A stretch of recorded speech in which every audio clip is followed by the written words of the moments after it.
दोस्तों, अब जो है हम कंज्यूमर बिहेवियर में यूनिट नंबर 4 देखने जा रहे हैं। इससे पहले हमने तीनों यूनिट्स कंप्लीट कर लिए हैं of the consumer behaviour. Please do watch, description में आपको लिंक मिल जाएगी यदि आपको तीनों यूनिट्स का रिवीजन करना है तो। अब बात करें 4th यूनिट में, तो सबसे पहले आता है पर्सनालिटी। पर्सनालिटी क्या होता है? अब पर्सनालिटी वर्ड से हमें एक और वर्ड मिल रहा है, पर्सन। अब पर्सनालिटी जो है दोस्तों, दैट इज द एडजेक्टिव, और पर्सन क्या है? नाउन। और एडजेक्टिव और नाउन में क्या पर्सनालिटी जो है एडजेक्टिव है, और एडजेक्टिव की क्या डेफिनेशन होती है? किसी भी नाउन की विशेषता को बताना, उसी को ही हम कहते हैं पर्सनालिटी। तो पर्सन की किसी भी क्वालिटी को बताना, वही कहलाती है पर्सनालिटी। ठीक है, आइए पढ़ते हैं। The word personality comes from the Latin word persona. और हाँ, पर्सनालिटी वर्ड जो है लैटिन एक वर्ड था पर्सोना, वहां से आया है, जिसका मतलब जो होता है मास्क, मुखौटा। A person was a mask Warne bye an actor. उस समय जो एक्टर एक्ट्रेस एक्टिंग करते थे, तो एक तरीके का एक्ट कर रहे हैं, मुखौटा लगा रहे हैं, उसी को ही पर्सनालिटी कहा जाता था। ठीक है, अब अकॉर्डिंग टू फ्रेड लुथन्स, वो पर्सनालिटी के बारे में क्या कहते हैं? उनका कहना है personality means how a person affect others. लोग दूसरों को कैसे इफेक्ट करते हैं। How he understand views himself as well as the pattern of inner and outer measurable traits and the person situation interaction. Fred Luthans का कहना ऐसा है कि पर्सनालिटी का मतलब कि लोग कैसे जो है, हाउ पर्सन अफेक्ट अदर्स, हम कैसे दूसरों को इफेक्ट कर रहे हैं, हम चीज़ों को कैसे समझ रहे हैं, हमारा जो है हमारे ट्रेट्स क्या हैं, हमारी क्वालिटीज़ क्या हैं, हमारे सोचने का पैटर्न क्या है, हमारा इनर और आउटर मेजरेबल ट्रेट्स क्या है, हम चीज़ों को किस तरीके से लेते हैं, हमारा परसेप्शन क्या है, हमारी अवधारणा क्या है, हमारा एटीट्यूड क्या है, हमारी हैबिट्स क्या है, ये सभी जो है पर्सनालिटी का पार्ट है। ठीक है, अब यदि हम बात करें कैरेक्टरिस्टिक्स ऑफ पर्सनालिटी, जैसे कि जो चीज़ें हमने डिस्कस की उसी में से ही कुछ चीज़ें हैं। कैरेक्टरिस्टिक्स ऑफ पर्सनालिटी के नाम से आ जाएगा नेचर, एलिमेंट्स, जो भी पूछे पर्सनालिटी के ऊपर। तो सबसे पहला पर्सनालिटी डायनामिक है। पर्सनालिटी हमेशा चेंजेबल है। यदि हम खुद के अंदर भी देखें, जो हम 1 साल पहले थे, कहीं ना कहीं हमारे अंदर चेंज आया होगा, कुछ एक्सपीरियंस की वजह से, कुछ सिचुएशंस की वजह से जो है हमारे अंदर एक चेंज आया होगा, हमारी सोच में चेंज आया होगा। Sometimes due to age impact also. आज से 5 साल पहले हम उतने मैच्योर नहीं थे जितने आज होंगे। तो पर्सनालिटी जो है डायनामिक होती है, यानी चेंजेबल होती है। यूनिक पर्सनालिटी जो है सबकी अलग अलग होती है। क्या हमने देखें, 2 एक जैसे सिमिलर इंसान बिल्कुल बातचीत एक जैसे करते हैं, सोच एक जैसी नहीं। हमेशा यूनिक पर सबकी पर्सनालिटी जो है यूनिक होती है, सब में कुछ ना कुछ खासियत होती है। इसलिए जब भी हम किसी से मिलते हैं तो हम किसी से कुछ सीखते हैं। ठीक है, डिटरमाइन अवर थिंकिंग। पर्सनालिटी हमारी थिंकिंग को बताता है, हमारे सोचने के वे को बताता है, रीजनिंग को, और हमारी एक्शंस को भी बताता है। Developing through social interaction. और पर्सनालिटी जो है, यदि हमें उसको डेवलप करना है और ज़्यादा निखारना है, तो हम जितने ज़्यादा लोगों से हम मिलेंगे, उतनी ज़्यादा हम अपनी पर्सनालिटी को निखार सकेंगे। हमें पता पड़ेगा ना कि इतने तरीके के लोग हैं और जिनमें जो जो अच्छी बातें हैं सब सीखते जाएंगे, तो ये हम डेवलप कर सकते हैं। लीडरशिप क्वालिटी भी हम देख सकते हैं with the help of personality.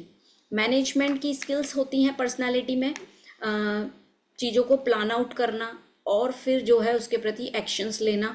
तो इस तरीके से मैनेजरियल एबिलिटीज़ शो करती हैं। कैन बी एक्वायर्ड, यानी पर्सनालिटी को हम एक्वायर कर सकते हैं। ऐसा नहीं है कि जन्म से जो हमारा बिहेवियर है वैसा का वैसा रहेगा, हम इसको सीख सकते हैं, एक्वायर कर सकते हैं। यदि हमें लगता है, हम किसी पर्सन से मिले और हमें लगता है कि इनमें ये क्वालिटी बहुत अच्छी है, तो हम ऑब्वियसली उसको सीखने की कोशिश करेंगे, तो हम एक दिन उस तरीके से बन जाएंगे। पर्सनालिटी जो है इमोशनल मैच्योरिटी लेकर आता है, आपके सोचने समझने की, फील करने की क्षमता को जो है और ज़्यादा निखारता है। ठीक है, तो this are the characteristics of personality जो हमने देखे। That can be in the dynamic in nature, changeable है, यूनिक होती है सबकी पर्सनालिटी, आपकी थिंकिंग पैटर्न को डेवलप करती है। Managerial skills can be acquired, ऐसा नहीं है कि जन्म से जो मिल गया वो ठीक है, हम उसको एक्वायर कर सकते हैं। यदि हमें अपने अंदर कुछ कमी लगती है, उसके लिए पहले कमी लगना ज़रूरी है। Then comes emotional maturity. अब बात करें मेथड्स ऑफ पर्सनालिटी मेजरमेंट। अब पर्सनालिटी को मेजर करने के अलग अलग मेथड्स होते हैं। वैसे दोस्तों पर्सनालिटी डेवलपमेंट बहुत डीप टॉपिक है, यदि आप देखोगे तो बीकॉम लेवल पे जो है पर्सनालिटी डिटेल में सब्जेक्ट है एज अ वोकेशनल। यहाँ पे हम इतनी डिटेल में नहीं पढ़ेंगे, इसलिए हम उसको शॉर्ट में लेकर आ रहे हैं। लेकिन हाँ, ये मेथड्स ऑफ पर्सनालिटी मेजरमेंट जो है आपके सिलेबस के अंदर है, जिसको अभी हमें देखना है। तो क्या होता है measurement of personality? It measures, जहाँ पे हम क्या मेजर करते हैं, कैरेक्टरिस्टिक्स ऑफ ह्यूमन बिहेवियर। एक ह्यूमन बिहेवियर के अंदर कौन कौन सी कैरेक्टरिस्टिक्स हैं, जैसे उसकी फीलिंग्स, उसका इमोशनल स्टेट्स, उसके मोटिवेशन, एटीट्यूड, ऐसे ही बहुत सारी चीज़ों का कॉम्बिनेशन एक ह्यूमन बिहेवियर में होता है। उन सभी को जांचने के अलग अलग मेथड्स अलग अलग लोगों ने, साइकोलॉजिस्ट ने बताया है, जिनको हम अभी देखते हैं। जैसे पर्सनालिटी को मेजर करने का एक वे है सब्जेक्टिव मेथड, एक है ऑब्जेक्टिव मेथड, और तीसरा है प्रोजेक्टिव मेथड। अब इसको डिटेल में पढ़ने की ज़रूरत नहीं है, बस हम इसके मतलब को समझें। सब्जेक्टिव मेथड जो है हमें ये बताता है जहाँ पे हम खुद, जिसके बारे में हमें रिसर्च करना है, जिस पर्सन, यानी वो पर्सन खुद सब्जेक्ट हो गया, उससे हम पूछताछ करके और उसकी पर्सनालिटी को आइडेंटिफाई करते हैं। यहाँ पे हम सब्जेक्ट की मदद न लेकर दूसरी चीज़ों की मदद लेते हैं, वो होता है ऑब्जेक्टिव मेथड। और प्रोजेक्टिव मेथड यानी यहाँ पे हम थोड़ा सा कुछ ड्राइंग बना के या कुछ क्वेश्चंस पूछ के या कुछ वर्ड्स को मिसिंग करके जो है किसी से क्वेश्चंस पूछना, ताकि उसकी पर्सनालिटी को हम जांच पाएँ, that is the projective method. हाँ, इसके क्या क्या टाइप्स होते हैं सब्जेक्टिव मेथड में, यानी सामने वाले को आपको जानना है तो उसके बारे में उसको आप बोल दीजिए कि आपकी ऑटोबायोग्राफी लिख के बता दीजिए, उसको ऑब्जर्व करके आप जान सकते हैं। केस हिस्ट्री मेथड, उसके पिछले पास्ट एक्सपीरियंसेस को का आकलन करके। इन्वेंट्री में भी यही आता है, आपके पास्ट एक्सपीरियंसेस को रिकॉर्ड किया जाता है उस पर्सन के, और उसको जो है अभी के प्रेजेंट से कंपैरिजन किया जाता है, जिससे उसके ह्यूमन बिहेवियर को नाप सकें। इंटरव्यू टेक्निक, उसका इंटरव्यू लेके, ठीक है।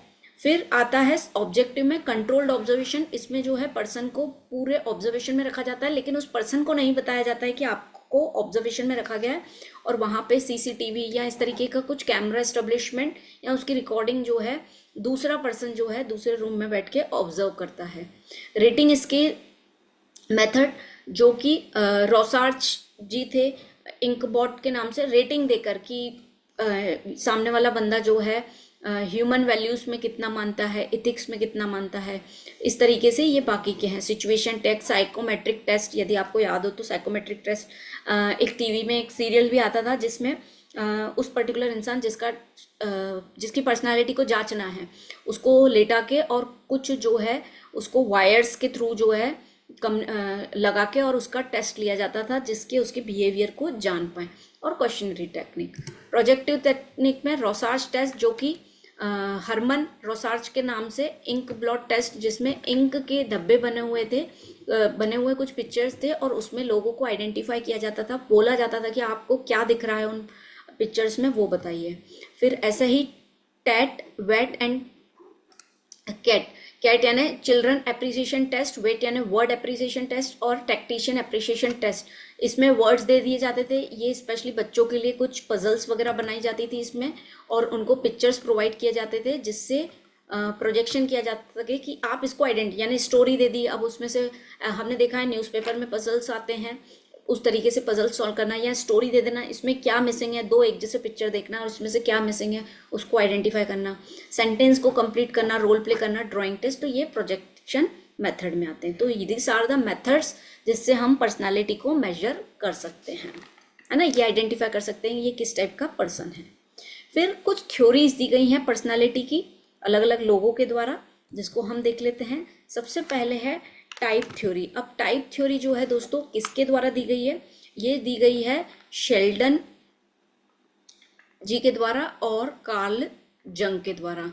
अब इन्होंने जो है टाइप थ्योरी में ये बताया है, जैसे कि शेल्डन जी की यदि हम बात करें तो इन्होंने 4000 लोगों की या फिर हम कह सकते हैं स्टूडेंट्स की स्टडी की है, जो कि उनके हिसाब से उन्होंने पर्सनालिटी को जो है बॉडी स्ट्रक्चर के, फिजिकल स्ट्रक्चर के बेसिस पे 3 पार्ट्स में डिवाइड किया है, जिसका नाम उन्होंने दिया है एंडोमॉर्फ ऑफ ओके,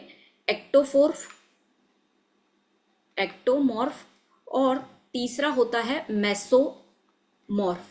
उनके हिसाब से बॉडी स्ट्रक्चर के हिसाब से लोग जो हैं 3 टाइप्स के होते हैं। जो एंडोमॉर्फ लोग रहते हैं, इनकी हाइट यूजुअली कम रहते हैं, थोड़ी फनी रहते हैं, है ना, मजाकिया तौर पे रहते हैं, थोड़े नॉइजी टाइप के रहते हैं। और वहीं एक्टोफोर्फ जो है थोड़े से मैच्योर रहते हैं, मेसोफोर्फ जो है क्रिएटिव रहते हैं, प्लस इनमें अट्रैक्शन रहता है, लोग इनसे हमेशा बातचीत करना चाहते हैं। तो ये होते हैं मेसोफोर्फ। लेकिन मेसोफोर्फ थोड़े एग्रेसिव भी रहते हैं इन द नेचर, ठीक है। वहीं कार्ल जंग ने जो है टाइप थ्योरी में उन्होंने बताया कि पर्सनालिटी जो है दो टाइप की होती है, एक होती है इंट्रोवर्ट और दूसरी होती है एक्सट्रोवर्ट। ये हमने सुने भी होंगे नाम। इंट्रोवर्ट यानी ऐसी टाइप ऑफ पर्सनालिटी जिसमें लोग जो है बहुत कम बातचीत करते हैं, खुद के साथ ज़्यादा रहना पसंद करते हैं, शांत स्वभाव के रहते हैं। एक्सट्रोवर्ट रहते हैं ऐसे लोग जो सबसे बातचीत करना पसंद करते हैं, ओपन फ्रेंडली रहते हैं, जिससे मिले उसको अपना दोस्त बना लेंगे। तो कार्ल जंग के हिसाब से दो टाइप की पर्सनालिटी होती है। फिर आती है ट्रेट थ्योरी। अब ट्रेट थ्योरी जो है किन्होंने दी थी? ट्रेट थ्योरी दी थी हमारे एल्बर्ट जी ने, और दूसरा जो है कार्टल जी ने जो है। ये हम नाम क्यों पढ़ रहे हैं? क्योंकि थ्योरी जो है उनके नाम पे है, उन्होंने वो थ्योरी को जो है बहुत डिटेल स्टडी किया है। तो यदि आपको नाम याद होते हैं तो इट इज़ अ बेनिफिट। अब एल्बर्ट जी ने जो है क्या किया था, 18,000 जो है ट्रेट्स को आइडेंटिफाई करके और ऐसा करके धीरे धीरे करके उन्होंने कुल मैंडेटरी 16 ट्रेट्स ऐसे लेके आए कि जो हर इंसान में होते ही हैं, ऐसा अल्बर्ट जी का जो है कहना था। अब इन्होंने भी जो है पर्सनालिटी को 3 टाइप्स में डिवाइड किया है।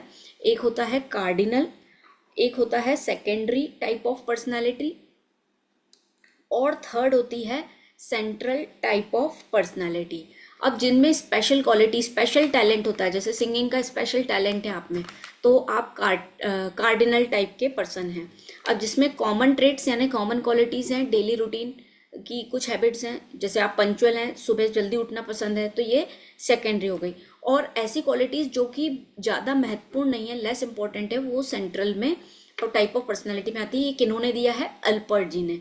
वहीं कार्टेल जी ने जो है इसी पर्सनालिटी को जो है फिर 2 भागों में विभाजित किया है। एक को उन्होंने नाम दिया है सोर्स और दूसरे को दिया है उन्होंने सरफेस। जब कोई इंपॉर्टेंट क्वालिटी के बारे में बात करता है तो उसे सोर्स क्वालिटी बोलते हैं, और सरफेस क्वालिटी का मतलब हो जाएगा जैसे आपकी डेली रूटीन की जो चीज़ें होती हैं, ठीक है, that will be the surface quality. ये किन्होंने दी है? कार्टेल जी ने। ओके, अब बात करें towards the psycho analytical theory. तो साइको एनालिटिकल थ्योरी जो है दोस्तों, ये दी है हमें सेगमेंट फ्रूड के द्वारा जो है ये पर्सनालिटी साइको एनालिटिकल थ्योरी मिली है।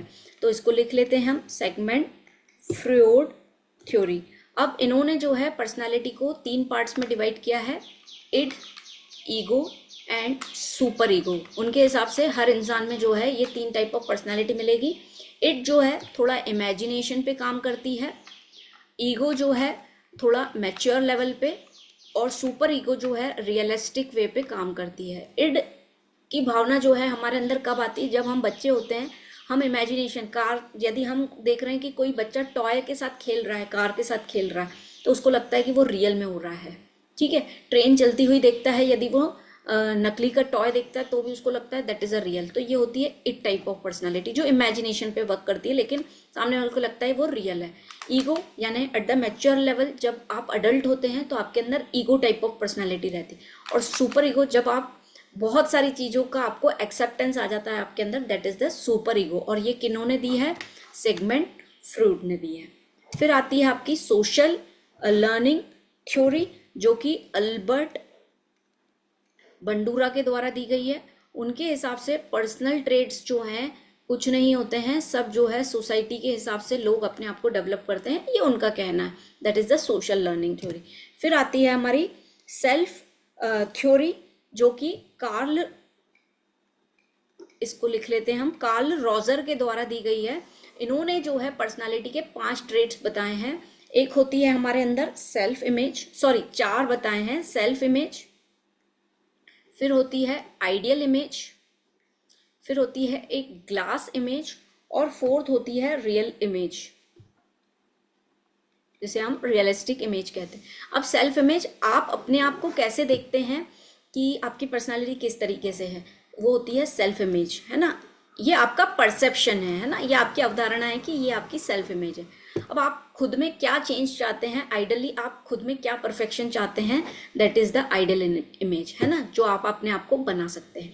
ग्लास इमेज, दूसरे लोग आपको कैसे देखते हैं, यानी इसे हम ग्लास इमेज को मिरर इमेज भी कहते हैं। हम कहते हैं ना अक्सर आईने में जाके देखो, यानी जब सामने वाला आपकी बात नहीं समझता है या कोई आपकी सिचुएशन नहीं समझ पाता है तो यूजुअली ऐसे सेंटेंस कहे जाते हैं।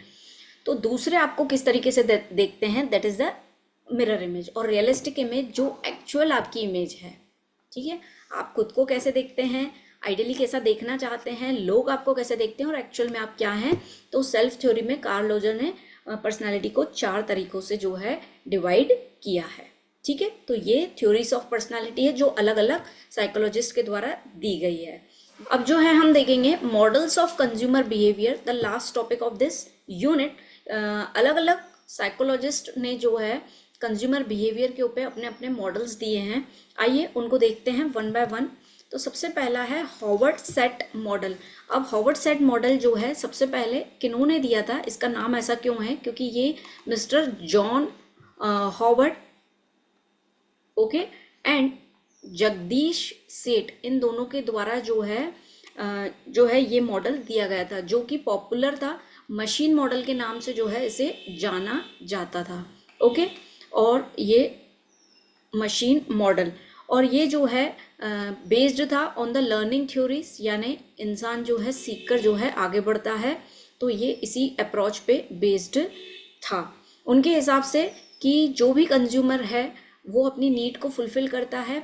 और ये यानी बहुत ही लॉजिकल अप्रोच पे बेस्ड है, कि हर इंसान जो है लॉजिकली जो भी चीज़ें खरीदता है वो लॉजिकल अप्रोच पे खरीदता है, क्योंकि उसे किसकी वैल्यू है, वैल्यू फॉर मनी है।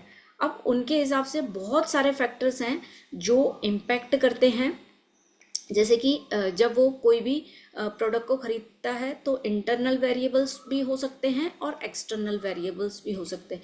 इंटरनल वेरिएबल्स में आपका एटीट्यूड क्या है, उस रीज़न से आप गुड्स को खरीदेंगे, आपका परसेप्शन किसी चीज़ के प्रति, आपकी अवधारणा क्या है, वो हो जाएगा।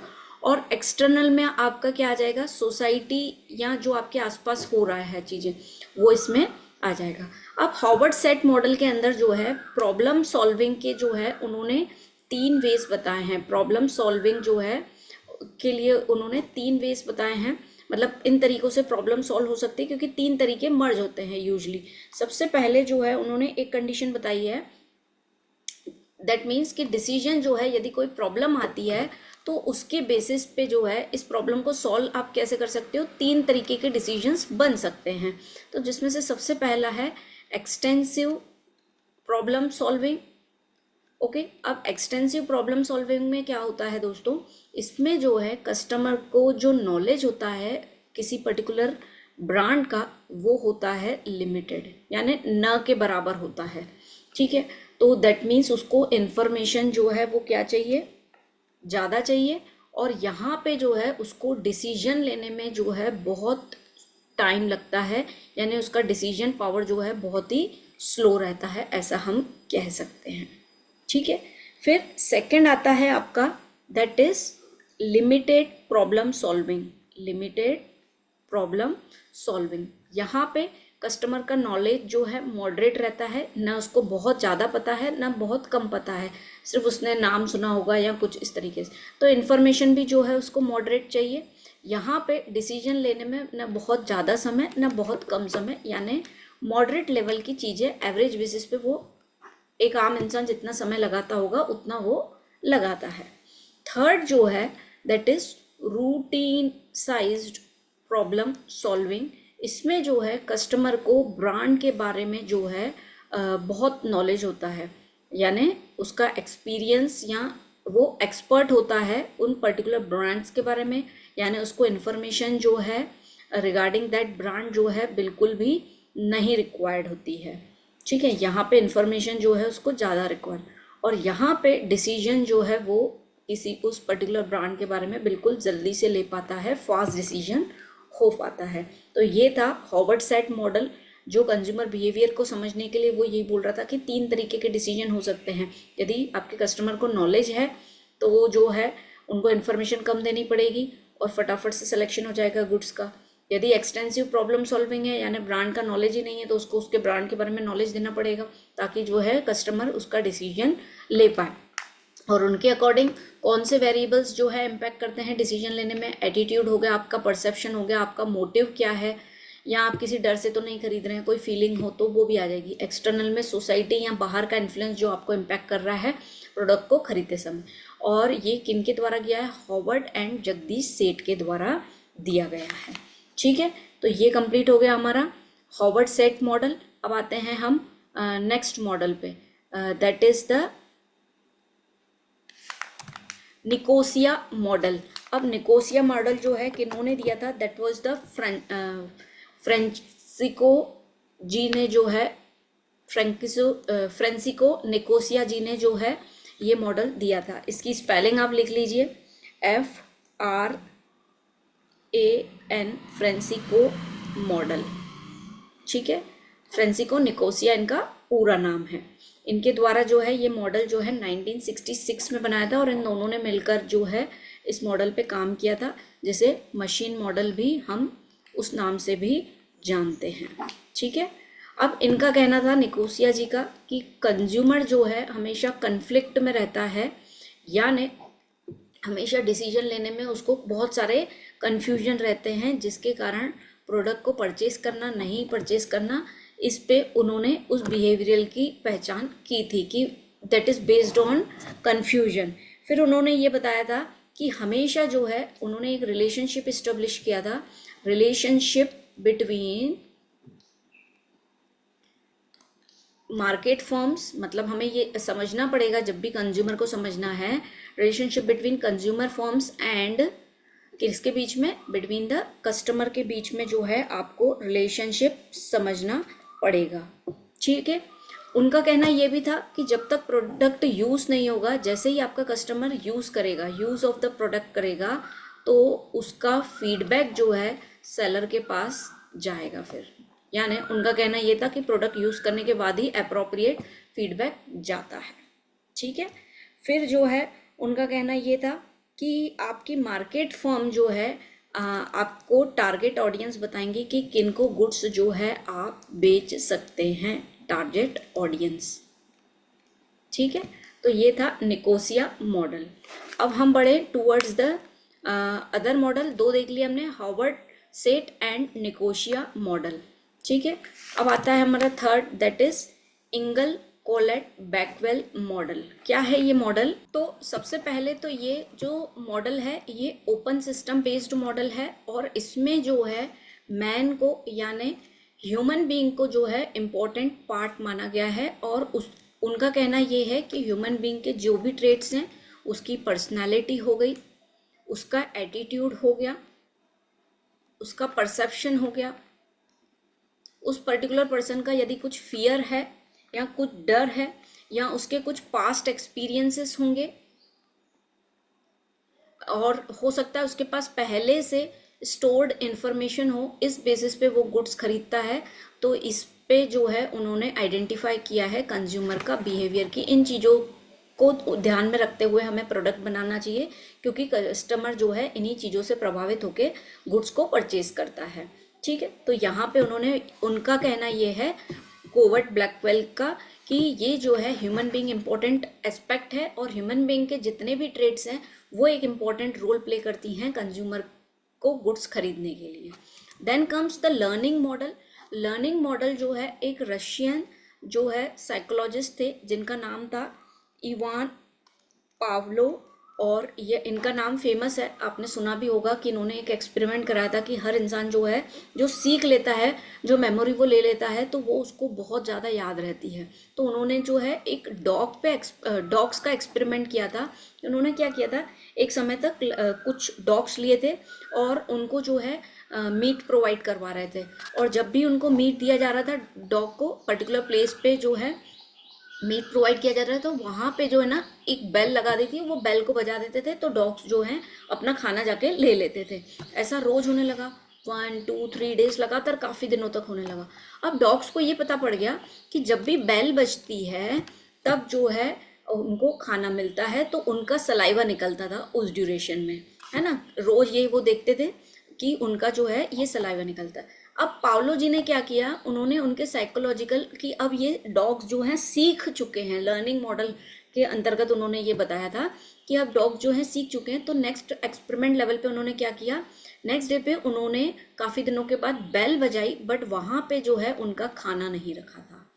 तो भी उन्होंने देखा, उनको आश्चर्य हुआ कि उस दिन भी बेल बजने के बाद जो है उन डॉग्स का जो है सलाइवा जो है निकला था।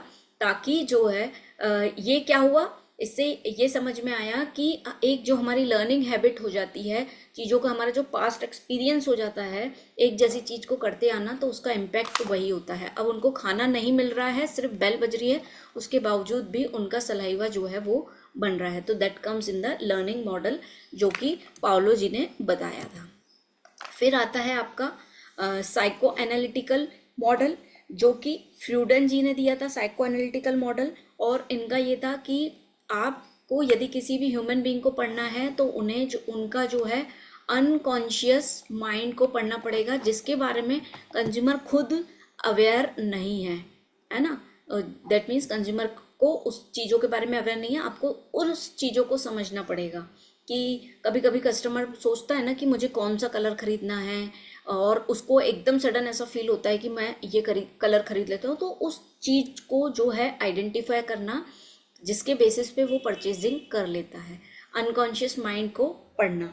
ठीक है, अब हम बात करें यदि नेक्स्ट की, तो इकोनॉमिक मॉडल जो है लॉजिकल सेंस पे अप्रोच करता है, जहाँ पे कंज्यूमर जो है किसके बारे में सोचता है, मनी के बारे में सोचता है। Money is an important factor for him, इसलिए जो है उसका नाम भी जो है हमें क्या आता है, इकोनॉमिक मॉडल। अब पैसों के लिए सोचता है तो बहुत लॉजिकली वो अपनी खरीदारी करेगा, यानी रैशनली वो अपनी खरीदारी करेगा।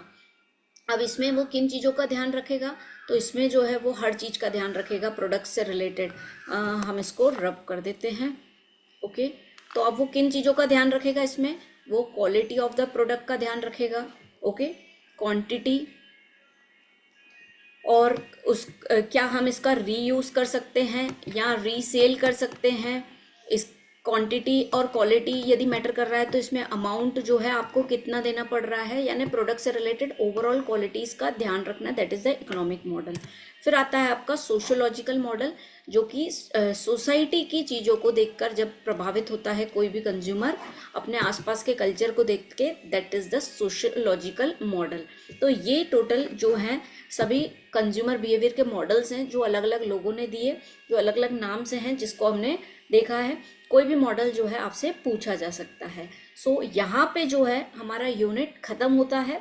और with this thank you for the session. यदि आपको बाकी के यूनिट्स रिवाइज करने हैं तो उसकी लिंक जो है आपको डिस्क्रिप्शन में मिल जाएगी। And kindly do like, share and subscribe the channel. With this thank you.